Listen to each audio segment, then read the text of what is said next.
Шліфмашина кутова Дніпро MGL 115. Шліфмашина кутова Дніпро MGL 115 – це потужний і надійний електроінструмент, який стане незамінним помічником для виконання різних робіт.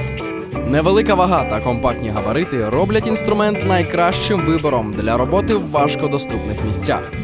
Потужність двигуна 1150 Вт. Максимальна швидкість 11 тисяч обертів на хвилину. Двигун болгарки має мідну обмотку і покритий термостійким лаком в 3 шари, що допомагає зберегти інструмент від перегріву та короткого замикання. Для роботи знадобиться круг діаметром 125 мм. Конструкція УШМ компактна і легка. Її можна тримати навіть однією рукою і працювати в маленьких і замкнутих місцях.